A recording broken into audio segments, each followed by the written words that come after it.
Mas quando a gente vai ficando mais velho, a gente vai ficando mais emotivo, não é verdade? Pelo menos comigo é assim, né?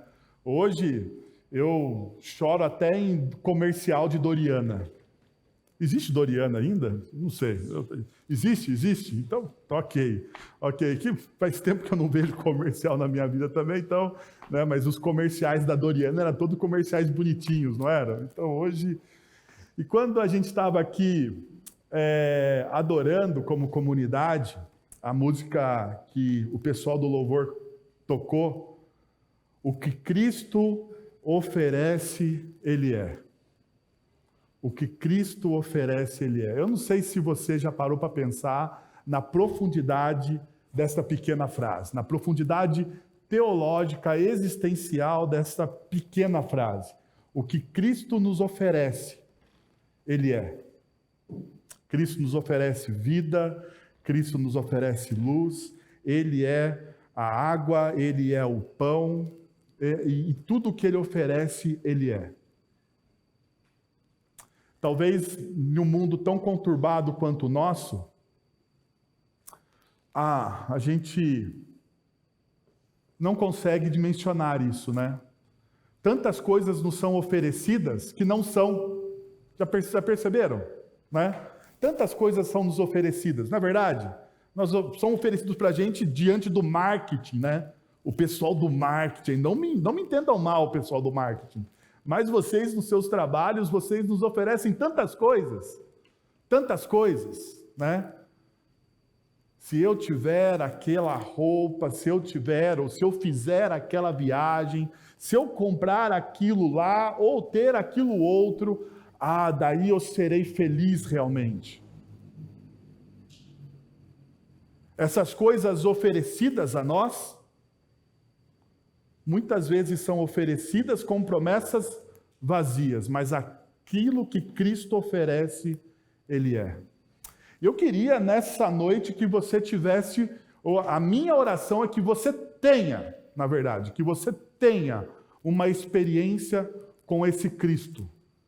Que aquilo que Ele oferece a você, nessa noite, seja realmente palpável, tangível e transformador para você. Sendo assim, quero convidar você a orar comigo. Pai, nós estamos na Tua presença e nós queremos Te pedir, Senhor, que em nome de Jesus, o Senhor derrame da Tua graça sobre nossas vidas. Nós vamos agora, Senhor, ler a Tua palavra para que possamos compreender a Tua vontade para as nossas vidas. A Tua palavra é viva e eficaz, Senhor. A Tua palavra é capaz de dividir aquilo que é indivisível nas nossas almas e no nosso coração. É através da Tua palavra que nós ganhamos discernimento, Senhor, dos nossos intentos, dos nossos planos. E por isso, então, nós nos colocamos à disposição do Teu Santo Espírito para que o Senhor trabalhe nos nossos corações. Pedimos, Senhor, de maneira muito humilde, porque reconhecemos nossas falhas, o quanto nós somos pecadores, o quanto o nosso coração é enganoso, então nós precisamos da luz do Senhor, ó Deus. Pai, nós precisamos do Cristo, e que aquilo que Ele oferece, Deus, hoje, seja visível, palpável e tangível para nós, para o Teu povo, Pai. Essa é a nossa oração, em nome de Jesus. Amém. Muito bem, meus irmãos. Nós vamos continuar falando sobre antifrágil. E hoje pela manhã nós tivemos um desafio, tremendo, hein? Desafio para quem estava por aqui, porque me ouviu aí, segundo o meu relógio, hein? Segundo o meu relógio, hoje pela manhã, 1h08, hein? 1h08. Prometo para você, não fique desesperado, não se levante. Prometo que hoje pela noite é um pouquinho menos. Talvez 1h07 a gente consiga finalizar tudo que a gente tem para conversar hoje. Brincadeira. A gente vai hoje trabalhar um pouco sobre um dos assuntos mais difíceis de se falar de maneira geral. Porque nós vamos trabalhar 1 Timóteo capítulo 3, do versos de 1 a 13. né? E muitas vezes esse texto ele é usado em tempos de eleição de presbíteros e diáconos. Ou seja, a nossa igreja neste momento não está nesse tempo de eleição de novos presbíteros e novos diáconos. Nós não estamos renovando os mandatos dos nossos presbíteros e diáconos. Então eu já vou avisar a você, crítico de plantão, que eu farei um recorte aqui onde a liderança será abrangida. Nós vamos olhar para os princípios de liderança que Paulo nos ensina de maneira mais abrangente. Como nós podemos aplicar esses princípios de liderança não somente dentro de uma comunidade cristã, mas no local onde a gente trabalha. Porque, afinal de contas, todos nós, em alguma instância, nós lideramos e influenciamos pessoas. Em alguma instância você lidera ou você influencia pessoas. E sendo assim, né, você liderando e influenciando pessoas, você precisa exercer, mesmo que você não queira, algum tipo de liderança. Algum tipo de liderança você exerce sobre alguém, sobre filhos, né? Sobre pessoas que estão aos seus cuidados, no lugar onde você trabalha, algum tipo, ou sobre amigos mesmo. Às vezes, dentro de um grupo de amigos, você tem influência. Tendo influência, logo você lidera. Então, abra a tua Bíblia aí, ou acompanhe a projeção. Nós estamos usando a nova versão internacional, a tradução na nova versão internacional. Vamos lá ler 1 Timóteo, capítulo 3, versos de 1 a 13. Fiel é a palavra. Se alguém deseja o episcopado, excelente obra almeja. É necessário, pois, que o bispo seja irrepreensível, esposo de uma só mulher, moderado, sensato, modesto, hospitaleiro, apto para ensinar, não dado ao vinho, nem violento, porém cordial, inimigo de conflitos, não avarento, e que governe bem a própria casa, criando seus filhos sob disciplina, com todo respeito. Pois, se alguém não sabe governar a própria casa, como cuidará da igreja de Deus? Que o bispo não seja recém-convertido, para não acontecer que fique cheio de orgulho e incorra na condenação do diabo. É necessário também que ele tenha bom testemunho dos de fora, a fim de não cair na desonra e no laço do diabo. No mesmo modo, quanto a diáconos, é necessário que sejam respeitáveis, de uma só palavra, não inclinados a muito vinho, não gananciosos, conservando o mistério da fé com a consciência limpa. Também, eles devem ser primeiramente experimentados, e caso se mostrem irrepreensíveis, que exerçam o diaconato. Do mesmo modo, quanto à mulher, é necessário que elas sejam respeitáveis, não maldizentes, moderadas e fiéis em tudo. O diácono seja marido de uma só mulher e governe bem os seus filhos e a própria casa. Pois os que desempenham bem o diaconato alcançarão para si mesmos uma posição de honra e muita ousadia na fé em Cristo Jesus. E nós vamos falar então, o nosso tema hoje é o modelo bíblico de liderança. O modelo bíblico de liderança. Quando nos deparamos com uma passagem das Escrituras como essa, abordando a liderança na igreja, a nossa tentação, confesso para vocês, que a minha tentação, e talvez a sua, seja de pular essa passagem. Porque, afinal de contas, ela está somente relacionada a líderes. E a líderes no contexto de uma igreja. Essa é uma reação, muitas vezes, que nós não tomamos sozinha, mas está permeada. Você vai estar lendo as Escrituras ali, de repente você olha para isso e fala assim, é como você lê Levíticos, né? Você está lendo lá as Escrituras sequencialmente, daí você chega em Levíticos, né? E fala assim, meu Deus do céu, né? Quanta coisa aqui, né? Como é que eu vou decorar isso? O que Deus vai falar ao meu coração, né? Números, Levíticos, você fica meio assim perdido. Bom, diante disso, a gente precisa parar e pensar que essa é a revelação de Deus. E como revelação de Deus, com certeza, ela tem princípios valiosos para a nossa vida. ela se relaciona com a nossa vida, porque, como o próprio Paulo escreve a Timóteo, toda a palavra de Deus é inspirada por Deus. Toda a palavra de Deus é útil para o nosso ensino, para a repreensão, para a admoestação, para a edificação do caráter de Cristo nos nossos corações.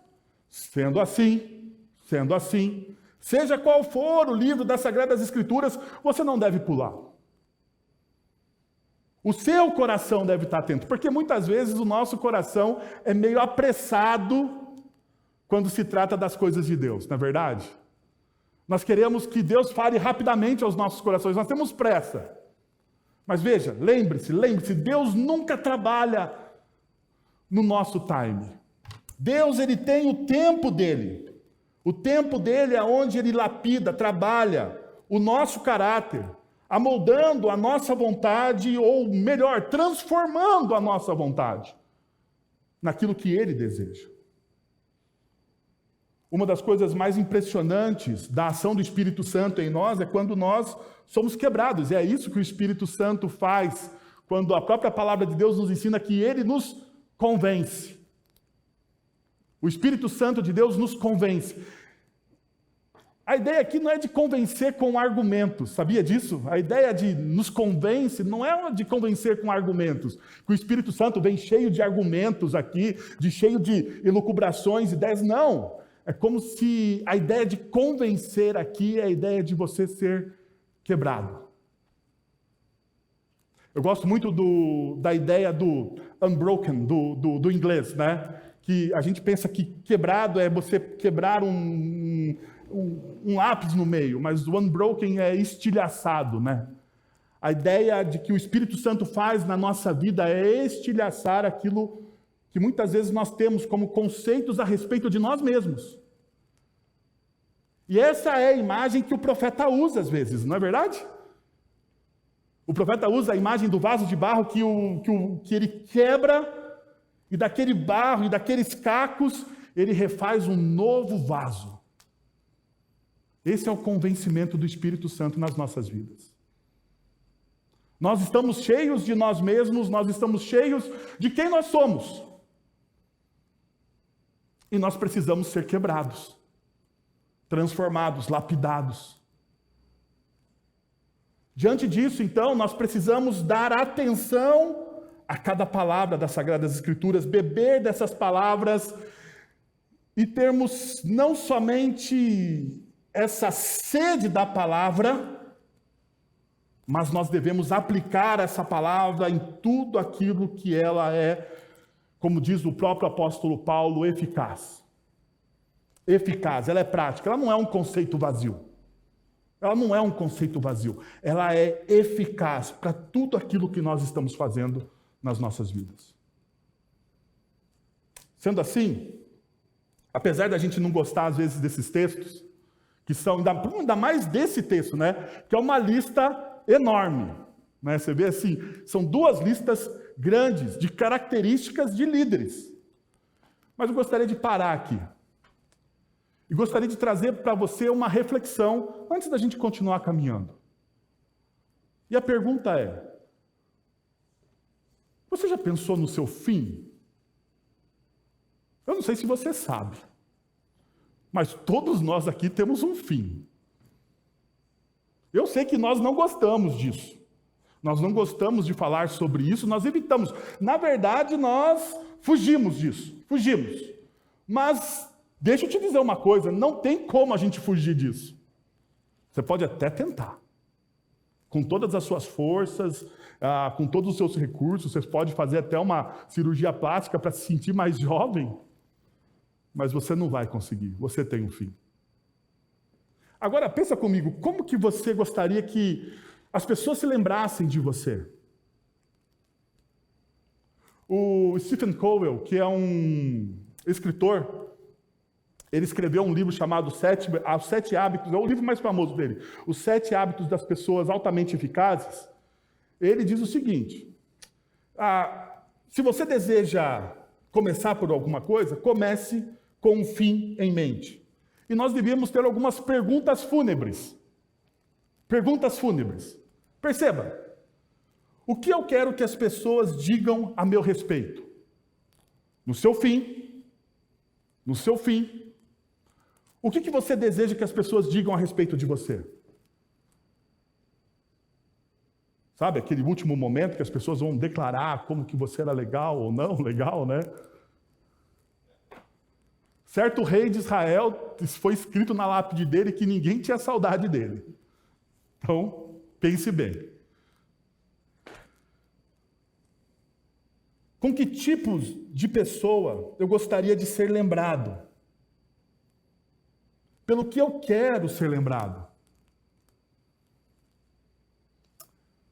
Eu acho que seria um bom norte aqui. Quando a gente começa a falar de liderança, de influenciar pessoas, talvez se você deseja ser um bom líder, e daí eu quero esticar, lembra que eu falei de falar de uma questão mais abrangente da liderança? Se você deseja ser um bom líder, um bom líder no seu trabalho, um bom empregado, um bom pai, um bom marido, uma boa esposa, uma boa mãe, uma boa irmã, um bom irmão, seja qual for a sua área de influência. Talvez esse conselho de Stephen Covey seja importante para você. Você precisa ter mais atenção da forma com que você vive. E aqui está um grande problema daqueles que acham que tem muito tempo pela frente. Porque aqueles que acham que tem muito tempo pela frente, eles vivem do quê? De maneira displicente. E daí o John Piper, meus amigos, o John Piper tem uma frase fantástica. Ele diz o seguinte: a vida é precária e preciosa. Não presuma que exatamente amanhã você estará vivo. Não desperdice a sua vida hoje. A vida, John Piper está dizendo, a vida ela é precária e preciosa. Ela tem esses dois polos, que quase são polos contrários. Ela é precária, frágil, mas ao mesmo tempo essa mesma vida ela é preciosa. Por saber que essa vida é precária, você não pode presumir que amanhã você vai estar aqui. E o nosso grande erro é que a gente presume que amanhã a gente vai estar aqui. A gente acha que nós temos tempo de sobra. Já parou para pensar nisso? Que você acha que você tem tempo de sobra? Fique tranquilo, não estou desejando que você não esteja aqui no próximo domingo. Eu desejo que você esteja aqui no próximo domingo. Fique tranquilo, mas a gente precisa ter esse choque de realidade. A gente precisa ter esse choque de realidade, porque somente quando você, de alguma forma, encara a precariedade da vida, você começa a dar valor à vida. Você começa a dar valor a cada dia que você tem com os seus filhos, a cada momento que você tem na sua vocação, no seu trabalho, a cada minuto que você tem com os seus amigos, a cada viagem que você faz, você desfruta o melhor daquilo, porque você sabe que talvez seja a última vez. E se hoje fosse o seu último dia aqui entre nós?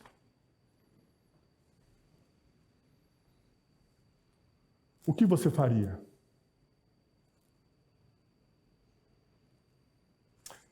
São perguntas assim, que muitas vezes nós não respondemos, que definem se nós seremos bons líderes ou maus líderes. Sabia disso? Paulo, então, vai nos dar alguns conselhos. Vai nos dar alguns conselhos de como nós devemos desenvolver uma boa liderança. Então, mais uma vez, estou falando para você, fique tranquilo, eu não vou abordar exaustivamente aquela lista, porque não dá para a gente fazer isso em 45 minutos. Não dá. No entanto, eu gostaria de pegar conceitos macros que estão naquela lista e aplicá-los para a nossa vida. E o primeiro conceito macro que que eu gostaria de mostrar para vocês é esse. Líderes têm um testemunho público de uma fé que é cultivada no privado. Bons líderes, excelentes líderes, eles têm um testemunho público de uma fé que é cultivado na vida privada deles. Perceba o seguinte que diz o texto. É necessário, pois, que o bispo, e aqui é bispo, é a palavra, a mesma palavra traduzida às vezes por pastor, às vezes por ancião. É uma palavra que, dentro da tradição cristã, ela não tem uma hierarquia, ok? Ela significa uma liderança. Eu sei que em algumas tradições religiosas, principalmente no Brasil, né, que a gente gosta de um título, né? Você tem o pastor, você tem o reverendo, você tem o bispo, você tem o apóstolo, o pai apóstolo, né? E o semideus. Isso na nossa religião, na nossa expressão religiosa. Mas nas Sagradas Escrituras, muitas vezes a liderança é vista como um dom que é dado ao corpo de Cristo. Muitas vezes não. Ela é vista como um dom dado ao corpo de Cristo para a edificação do corpo de Cristo.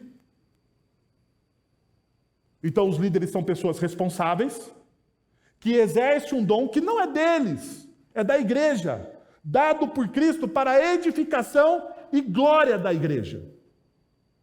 E isso precisa ficar claro para a gente aqui. Sendo assim, quando você olha para isso, Paulo então está dizendo, olha, é necessário que o bispo seja irrepreensível, do mesmo modo quanto ao diácono. É necessário que sejam respeitáveis. E a pergunta que a gente precisa fazer, mas como isso, né? Qual é o campo de treinamento e desenvolvimento do nosso caráter de maneira mais desafiadora? Em qual campo o nosso caráter é lapidado, é trabalhado de maneira desafiadora?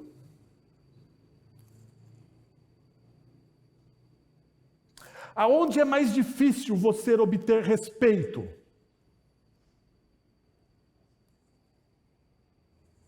Na comunidade. Vou me colocar aqui na fogueira, tá? Vou me colocar na fogueira para ninguém achar que esse negócio é pessoal. É mais fácil eu ter respeito aqui diante de vocês ou na minha casa?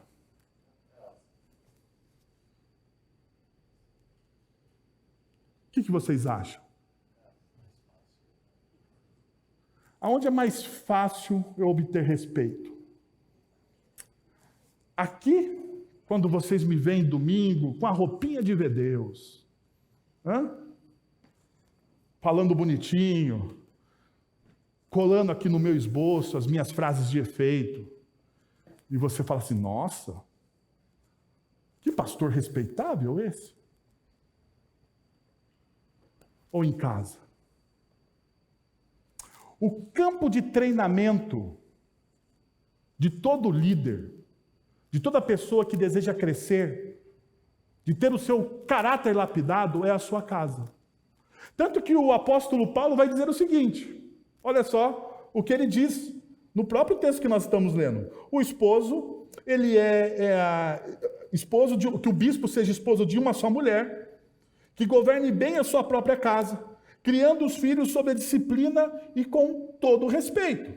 O diácono seja marido de uma só mulher e governe bem os seus filhos e a sua própria casa. Qual é o princípio por trás dessas afirmações? O primeiro princípio é o seguinte: se um líder não consegue ser fiel ao seu cônjuge, não será fiel a nenhum outro princípio ou valor, na perspectiva do apóstolo Paulo.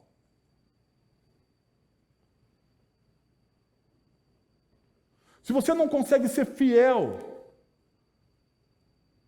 a uma promessa primária de fidelidade com o seu cônjuge, você não será fiel a absolutamente mais nada.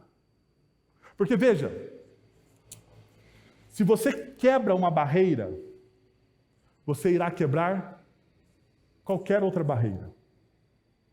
Se você pula uma cerca, você vai pular qualquer outra cerca.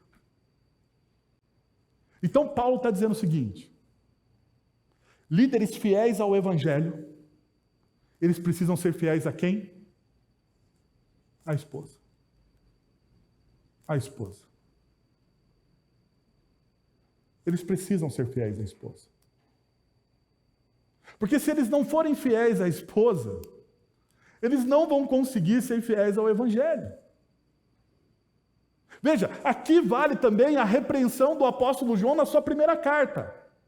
Quando ele diz o seguinte: se nós dissemos, se nós declaramos, se nós confessamos, se nós falamos com todo o nosso fôlego que nós amamos a Deus, de todo o nosso coração, de toda a nossa força, se nós declaramos isso com os nossos louvores, se nós colocamos isso no para-choque do nosso carro, mas se nós não amamos o nosso irmão, ao qual nós vemos, ao qual é tangível,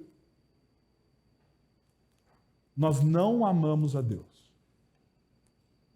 Se nós não conseguimos amar aquele que nós vemos, nós não conseguimos amar aquele que é transcendente. Então, faz a transposição para a fidelidade no casamento.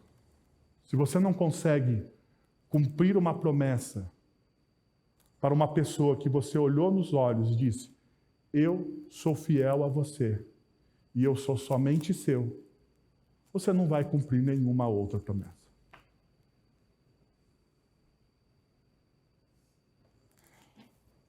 Segundo princípio que está por trás dessas afirmações: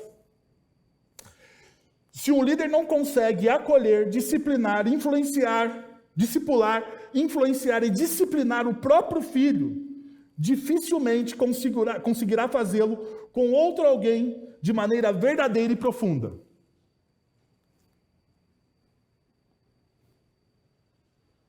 Se um líder não consegue ter um relacionamento profundo com aqueles que são da sua própria casa, e aqui é mais abrangente, porque todos nós temos alguma pessoa que nós consideramos família.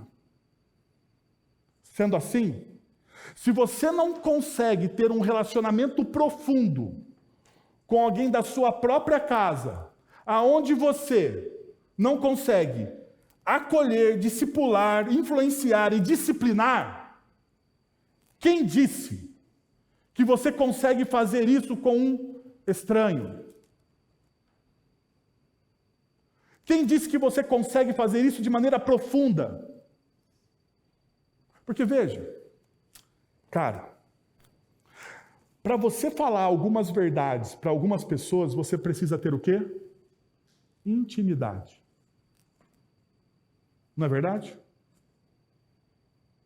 Porque veja, se eu chegar para alguém aqui que eu não tenho tanta intimidade, que eu não caminho junto, e tentar ultrapassar algumas barreiras que só consegue ultrapassar diante de uma caminhada juntos, você pode até me ouvir, mas no seu coração você vai estar falando: quem é esse fulano para me falar essas coisas? Porque eu não ganhei o quê? Autoridade na sua vida. Então perceba, se você não consegue ter relacionamento profundo com as pessoas que estão na sua casa, que fazem parte da sua família nuclear, quem disse que você consegue ter relacionamento profundo com as pessoas que estão à sua volta em uma comunidade cristã? E aqui está um ponto importante. Sabe por quê? Eu vivo dizendo para vocês que a gente inflaciona alguns conceitos do cristianismo. E nós, como nós somos um povo brasileiro muito afetivo, né? O brasileiro é muito afetivo. Lembra que eu falei hoje pela manhã, né? Que os americanos que eu conheço, eles não gostam de tanto abraço. Nós somos afetivos. Nós abraçamos quando chegamos, no meio de uma conversa e quando nós vamos embora. Por causa da nossa cultura, nós falamos muito sobre o quê? Sobre amor. Não é verdade? falamos, criamos conceitos, mas a pergunta é, como igreja, como corpo de Cristo, nós amamos uns aos outros? Sabe, Paulo ele usa uma imagem que é difícil da gente dimensionar ela fora de uma organicidade, de algo visceral, que é o corpo. Paulo vai dizer que a igreja de Cristo funciona como um corpo, que Cristo é o cabeça. Isso está na primeira carta de Paulo aos Coríntios. E esse corpo, que é orgânico, ele sente falta daqueles membros que não fazem parte, ou que não estão mais aqui, melhor dizendo. Você já percebeu que nós conseguimos amputar facilmente uma pessoa da nossa vida? Já percebeu? Basta uma pessoa não vir 2 ou 3 domingos e a gente se esquece dela.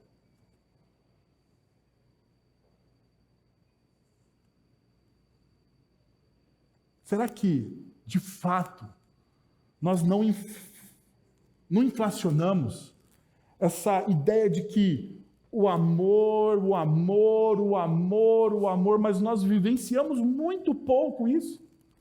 Então, por isso que Paulo, quando fala sobre os líderes de uma comunidade cristã, ele fala o seguinte: se você como líder não consegue influenciar as pessoas que estão na sua própria casa, como que você vai influenciar? Cuidar. Porque a ideia de governo aqui não é governo de mandar nas pessoas. É a ideia de governo, do governo que cuida das pessoas. Nós temos uma visão errada de governo. Por exemplo, o governo da soberania de Deus é o cuidado do seu povo, é a provisão de Deus sobre a vida do seu povo. Então, quando Paulo fala aqui que não governa bem a sua casa, que não cuida bem da sua casa e dos seus.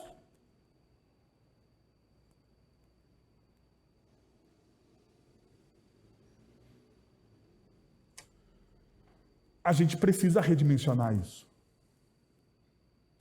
A gente não precisa mais conversar sobre isso, porque eu acho que a gente conversa demais sobre isso. Nós precisamos começar a viver isso de maneira efetiva.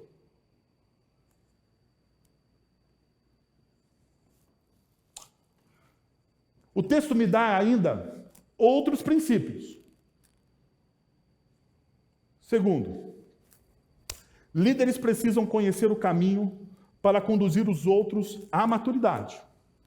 Líderes precisam. E perceba, o caminho está em letra maiúscula aí, porque no começo da comunidade cristã, a comunidade cristã era conhecida como o povo do caminho.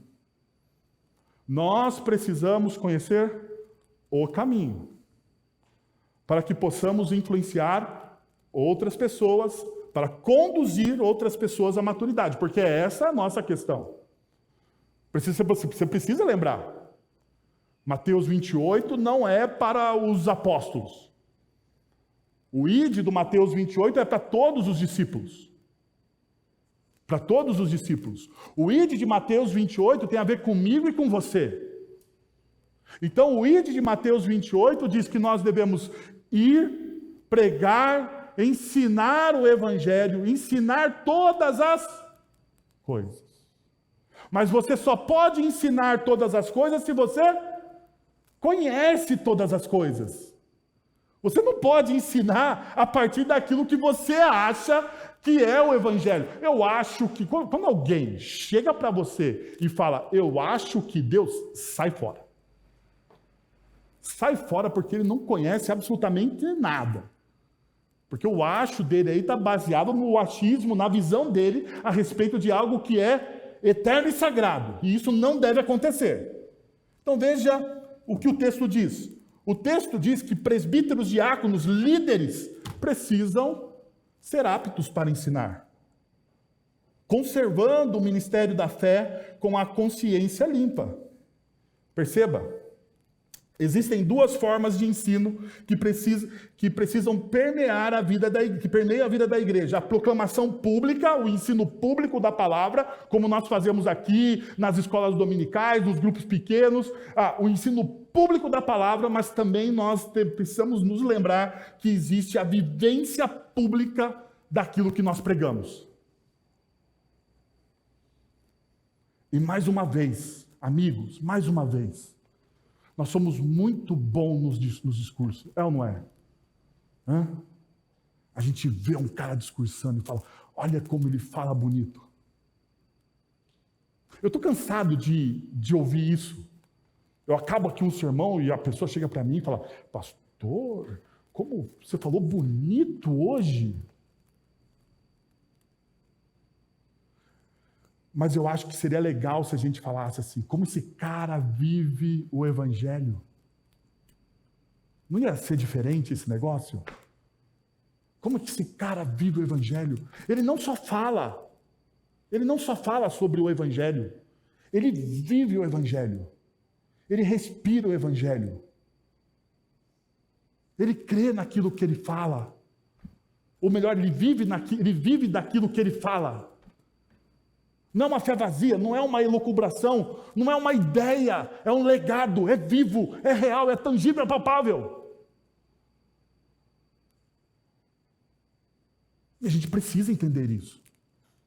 O ensino da igreja se dá dessas duas dimensões. Na fé proclamada, pregada, através do púlpito, da palavra de Deus, mas também da vivência. Da vivência. O que dá credibilidade naquilo que nós pregamos é a vivência que nós temos. A pessoa fala, nossa, ele não só prega, mas ele vive aquilo que ele prega. Isso dá o quê? Autoridade. Autoridade. A gente precisa, como diz o apóstolo aos diáconos, a gente precisa conservar. A ideia aqui é de guardar, é de manter viva, algo conservado, algo vivo. A nossa fé não pode ser baseada em tradições vazias, mas ela é baseada naquilo que nós vivemos. Não é uma tradição. A tradição é ótima, é boa. A tradição nos dá um norte daquilo que nós somos enquanto igreja reformada. Nós estamos aqui comemorando o mês da reforma. E a tradição, ela é peculiar. No entanto, meus irmãos, uma tradição, uma ortodoxia sem vida, ela é vazia. Ela é vazia. O texto bíblico nos leva, então,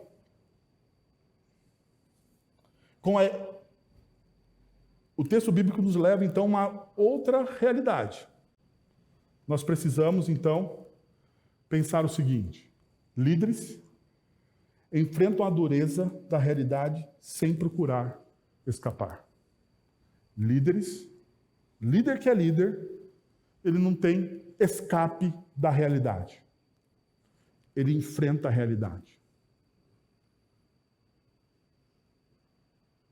Líder, uma outra analogia, hoje pela manhã eu usei uma analogia do futebol. Uma outra analogia do futebol. Líder que é líder, é como o camisa 10 de um time, quando o time está perdendo, ele põe o quê? A bola no chão e diz, fiquem calmos. Ele não sai desesperadamente atacando a torta direita. Ele tem o quê? Moderação, calma, paciência. E ele faz isso, e ele passa isso para os outros. Por quê? Porque ele está lidando com a realidade. E como que a gente vê isso? Quando Paulo, mais uma vez, ele vai falar sobre o vinho.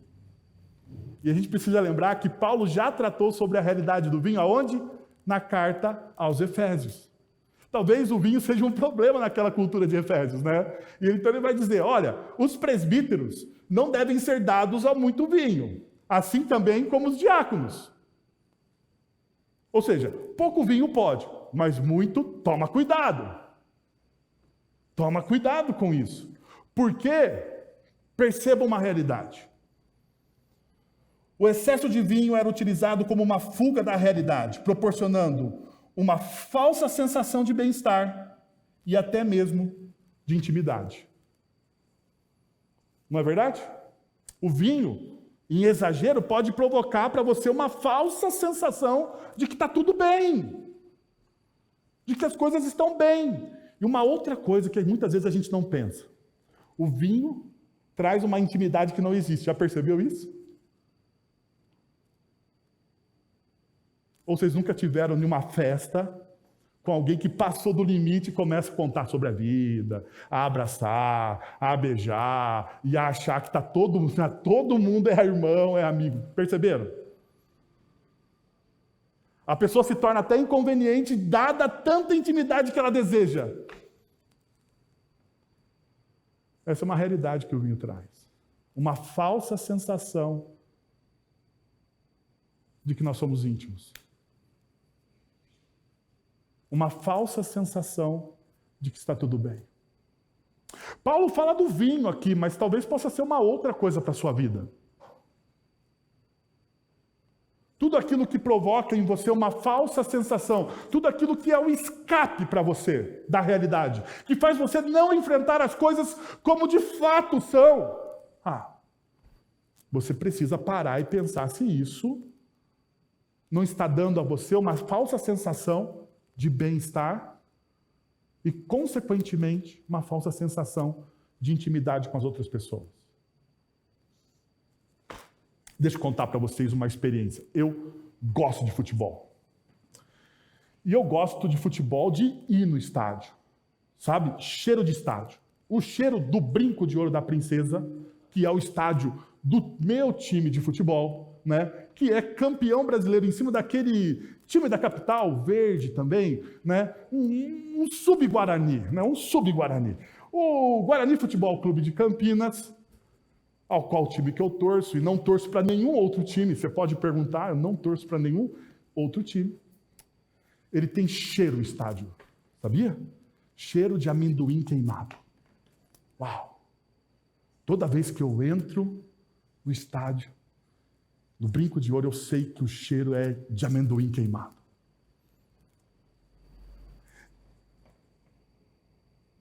Em time de futebol, como é uma paixão, para o brasileiro, pode dar uma falsa sensação do quê? De bem-estar e de intimidade. Sabia disso? Eu lembro até hoje, Guarani e São Paulo, semifinal do Campeonato Brasileiro. Eu e meu pai, nós estávamos no tobogã. Cara, você não tem noção que é estar no tobogã do Brinco de Ouro da Princesa com cheiro de amendoim queimado. O estádio lotado.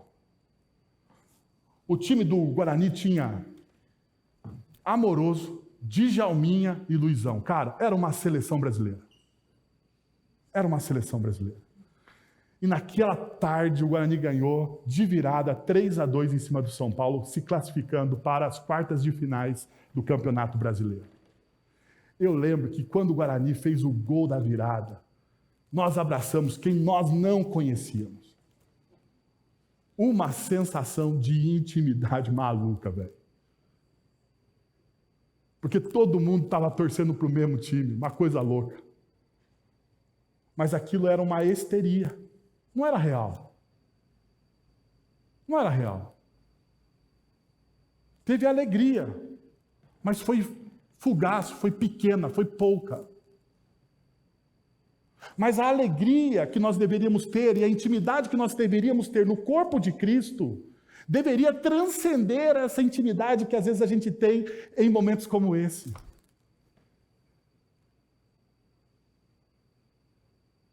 Que às vezes eu sinto falta.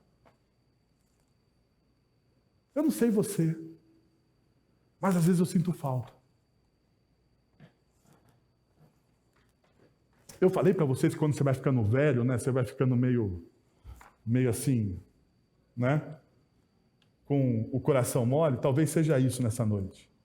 Um outro princípio que eu gostaria de passar para vocês é: líderes lidam com o dinheiro de maneira responsável, cientes de que são apenas mordomos do que Deus lhes confiou. Líderes, eles lideram o quê?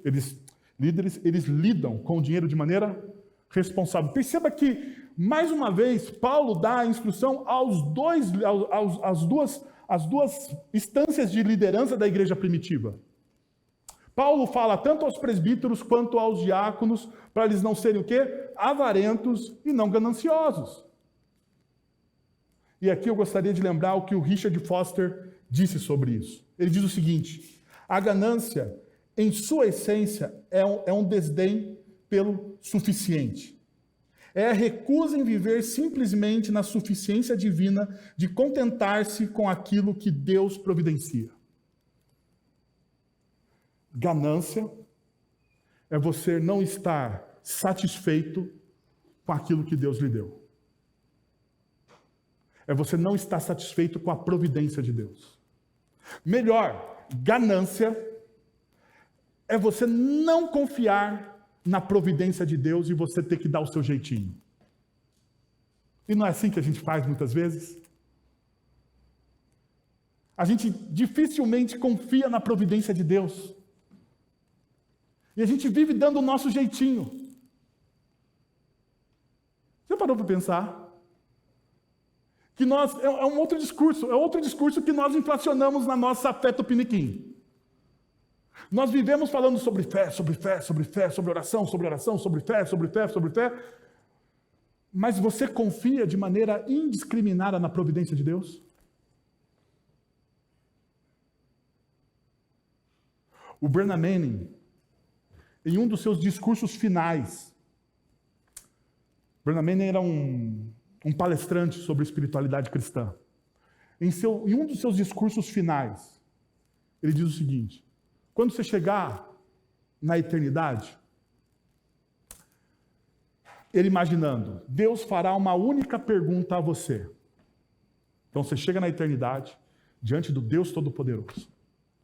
E ele diz o seguinte: Deus fará uma única pergunta a você. Qual a pergunta que Deus fará a você? Você realmente viveu como alguém que era amado por Cristo Jesus?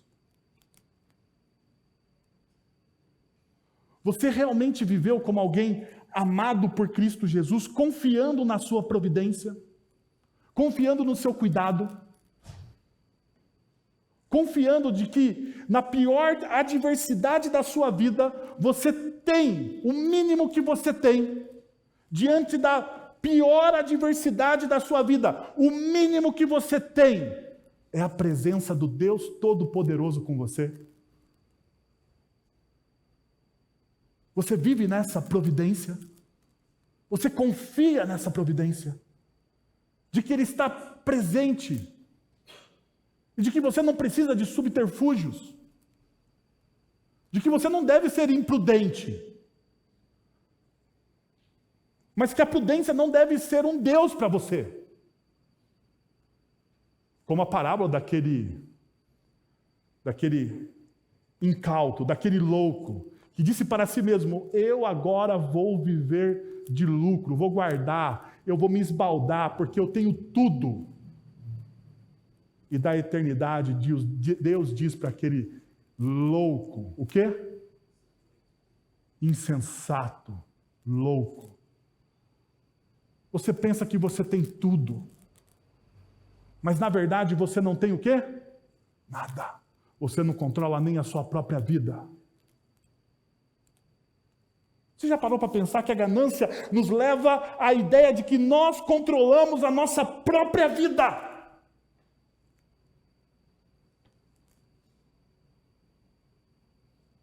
E Paulo diz: você não deve ser controlado por isso. Um bom líder não é controlado por isso. Um bom líder tem a ciência de tudo que ele tem. Não é dele, foi Deus que lhe deu. E a única coisa que eu preciso fazer com aquilo que eu tenho, que Deus me deu, que Deus confiou a mim de maneira graciosa, é eu cuidar disso da melhor forma possível. Não para a minha glória, não para o meu conforto, mas para a glória dele. Para a glória dele. Por que nós somos tão pouco generosos? Porque nós não confiamos na providência de Deus. Por que nós repartimos tão pouco? Por que nós falamos tanto de amor e repartimos tão pouco com aqueles que precisam? Porque nós não confiamos na providência de Deus.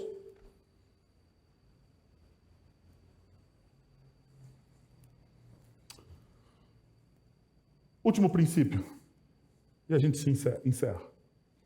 Líderes forjam uma humildade santificada, sedentos por servir, em uma jornada que transcende o desejo de serem simplesmente servidos. Líderes forjam uma humildade santificada, sedentos, perceba, sedentos por servir. Todo líder em uma comunidade cristã é um líder para servir e não para ser servido.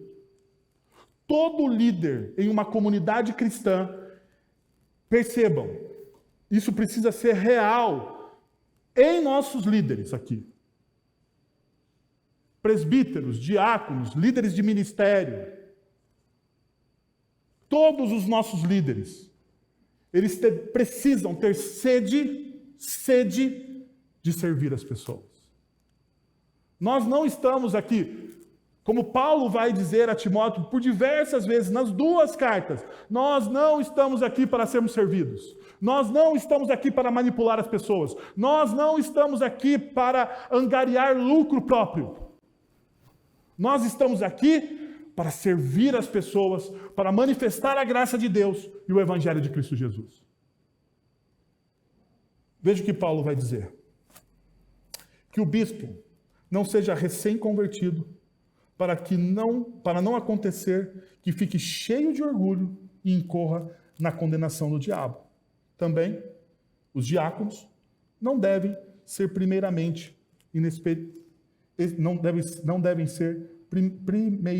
experimentados. Devem ser primeiramente experimentados. Tanto presbíteros quanto os diáconos, na visão do apóstolo Paulo, eles precisam ser o quê? Experientes na fé. E aqui está o pior pecado de todos. Gente, aqui é muito importante, porque isso é para todo mundo. Para todo mundo. O pior pecado de todos, a gente, por causa da nossa cultura, da nossa história, da espiritualidade que nós herdamos, da confissão católica romana, a gente pensa que moralidade sexual ou imoralidade sexual é o maior pecado de todos. Então, durante muito tempo dentro de uma comunidade cristã, de igrejas, né, pessoas disciplinadas eram pessoas que caíam no pecado da imoralidade sexual, seja qual for. Mas veja o que o texto está dizendo. Qual é o maior pecado de todos? O orgulho. Porque o orgulho foi o que tornou o diabo. Foi isso. Aonde Satanás se tornou Satanás? Quando ele se tornou o quê? Orgulhoso. C.S. Lewis, no seu livro Cristianismo Puro e Simples, ele vai dizer o seguinte: o vício que me refiro é o orgulho ou a presunção. E a virtude oposta a ele, na moral cristã, é chamada do quê? De humildade. Você deve se lembrar de que, quando falei da moralidade sexual, eu alertei para o fato de que ela não era o centro da moral cristã. Bem, agora chegamos a este ponto central. Qual é o ponto central da moralidade cristã? É aqui que Lewis está chegando. De acordo com os mestres cristãos, o pecado capital, o mal supremo, é o orgulho. A falta de castidade, a raiva, a avareza, a bebedice e tudo mais são meras fichinhas em comparação. Foi pelo orgulho que o diabo se tornou o diabo. O orgulho leva a todos aos outros vícios. Trate-se trata-se do estado de mente completamente contrário a Deus e a Cristo. Porque lembre-se, Filipenses, capítulo 2. Porque o Cristo encarnado, mesmo sendo Deus, não usurpou o quê? O ser igual a Deus. Mas antes ele fez o quê? Se humilhou. Esvaziou-se. Ficou vazio de si mesmo. Se despiu de todo e qualquer o quê? Orgulho. Esse é o pecado que ninguém toca. Quantos de nós aqui não perdoamos alguém por causa do orgulho? Já parou para pensar?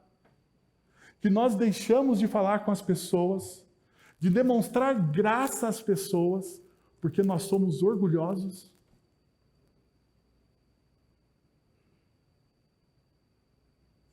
Eu queria parar aqui com vocês hoje. Eu queria muito, muito que você examinasse o seu coração nessa noite. Porque enquanto eu estudava esse texto e chegava ao final da reflexão, eu percebi que o meu coração, às vezes, é orgulhoso. E eu preciso me ajoelhar diante de Deus para pedir que Ele quebre o meu orgulho. Talvez você esteja comigo nesse barco. Que tal você fechar os seus olhos, abaixar a sua fronte e você conversar com Deus? Porque até hoje você pode não ter perdoado alguém, não ter amado alguém, por causa do orgulho. O orgulho faz com que você ame a si mesmo acima de tudo. E se você ama a si mesmo acima de tudo, você nunca vai amar a Deus acima de todas as coisas. Oremos. A tua presença, e nós queremos pedir, Senhor, que o Senhor Jesus seja o nosso tudo, Pai. Que o Senhor Jesus, ó Pai, tome conta dos nossos corações orgulhosos, ó Deus, e através da ação poderosa do Santo Espírito de Deus, nós sejamos quebrados e refeitos de novo, Senhor. Que nós possamos, através das nossas vidas, testificar a Cristo, Senhor. Ter uma fé tangível, visível, palpável, às pessoas que estão ao nosso redor, ó Deus. Nós te pedimos isso, Pai, em nome de Jesus, Senhor. Nos ajuda. Amém. Pai, muito obrigado por aquilo que o Senhor fez no nosso meio hoje, Senhor. Muito obrigado por essa palavra que é viva e eficaz, que transforma os nossos corações, ó Deus, que confronta os nossos pecados, mas também, Senhor, que traz alívio e restauração. Agora, irmãos, que a graça de nosso Senhor e Salvador Jesus Cristo, o amor de nosso Deus e Pai, o conselho, o consolo, o poder e a ação do Santo Espírito estejam sobre vocês agora e pelos séculos dos séculos. Amém.